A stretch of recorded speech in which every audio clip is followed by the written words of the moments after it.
You ever stop to think about what a simple object from the past, like a cup or a tool, could actually tell us? Well, it turns out they're like tiny time machines. Each one holds a story about our earliest ancestors. So let's dive in and see if we can decode this secret language of objects. This quote really just hits the nail on the head, doesn't it? These artifacts aren't just old stuff.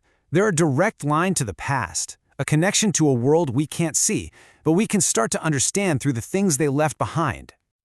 I mean, just look at this thing. It's not just a tool, it's a masterpiece. It's a spear thrower, and it's been carved to look exactly like a mammoth. This tells you right away that for our ancestors, survival wasn't just about being practical. It sparked this incredible creativity too. Okay, so let's start at the very beginning, with the evolution of the first human toolkit. These simple objects, made of stone, they're basically the opening chapter of the entire human story. It's a story of innovation, and it's all driven by the most basic need of all, survival. Okay, the amount of progress you're seeing here is just staggering. On the left, you've got a hand axe. It's a simple, all-purpose tool for chopping, cutting, digging, you name it. But on the right, that's a sleek, deadly Clovis point, specifically engineered to hunt massive animals. We are literally looking at over 1 million years of technological evolution, all captured in 2 pieces of stone. So, what was the next giant leap forward? The composite tool. You know, the idea that instead of relying on just one material, you could combine them. You take a sharp piece of stone, you add a flexible wooden handle, maybe some tough bone, and suddenly you can create much more complex and efficient tools for brand new challenges, like farming. And here is a perfect example. Check out this early sickle. It's not one big piece of stone. No, it's a whole series of razor-sharp little flint blades, all set neatly into a bone handle.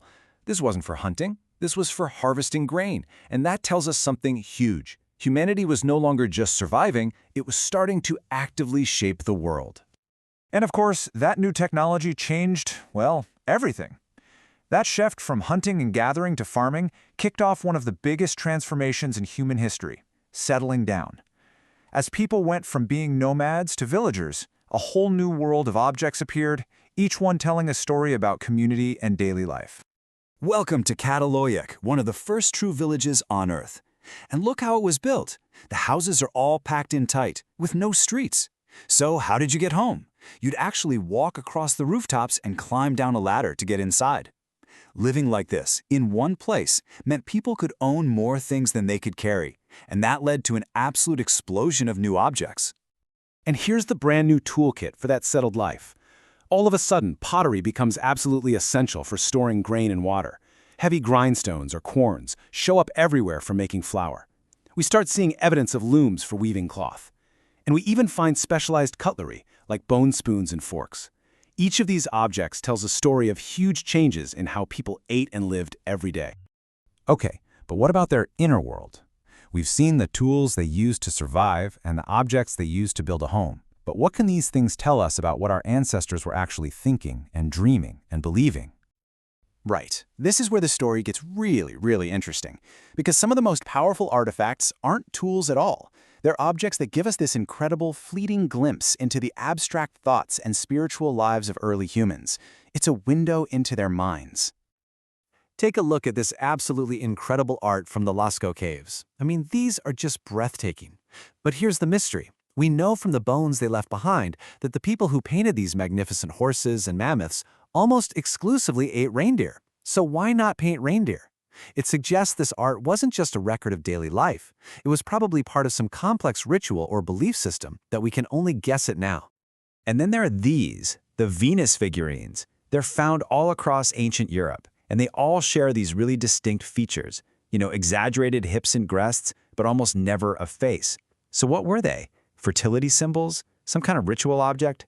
We just don't know for sure. But the fact that they're found over such a huge area is incredible. It shows a shared cultural idea, a connected network of belief that stretched across an entire continent. Now, this might be one of the most personal and haunting objects of all. In early Jericho, people were sometimes buried right under the floors of their own homes, but later their skulls were removed.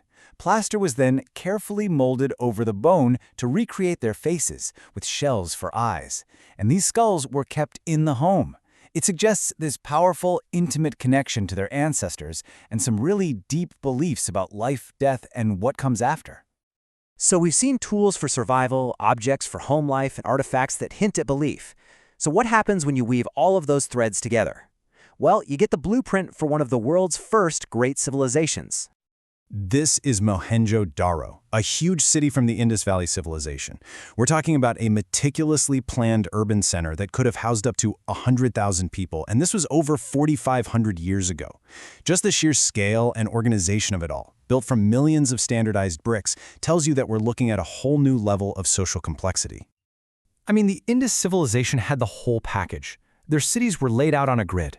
They had sophisticated water and sanitation systems that were way ahead of their time. They used standardized weights and measures for trade across vast distances, and they had their own system of writing, which, incredibly, we still can't read. And we know all of this not from their books, but from the objects and cities they left for us to find. Take these. They might not look like much, right? Just simple cubes of stone. But they're actually a set of standardized weights, and having a common system like this is absolutely crucial for fair trade and a controlled economy. These little blocks are hard evidence of a highly organized society with a strong central authority. And how about this little guy? It was probably a child's toy, but it reveals a piece of key technology. It's a model of a bullock cart with solid disc wheels. This vehicle would have been essential for moving goods and people, connecting that vast network of towns and cities that made up their civilization. And finally, we have this, the central mystery of the Indus people, captured on a tiny stone seal. These intricate seals were used in trade, but they also show these complex scenes, like this one, a three-faced figure that some people think might be an early version of the Hindu god Shiva. And see those symbols at the top? That's their writing, a secret that we still haven't been able to unlock. So there you have it. From a simple chip stone all the way to the complex layout of an entire city, we've seen how physical objects tell the absolutely epic story of humanity's journey, a story of survival, community, belief, and civilization. And that's really the main takeaway here. Our history isn't just written in books. It is carved in bone, it is fired in clay, and it is built in brick. Every single one of these objects that survived is a piece of data, a clue that helps us piece together this giant puzzle of who we were and how we got to be who we are today. Which, of course, leaves us with one last big question. Just think for a second about the objects that fill your life right now. Your phone, your keys, your coffee mug. If any of those things survive for 1,000 years, what story are they going to tell about you and about the world we live in today?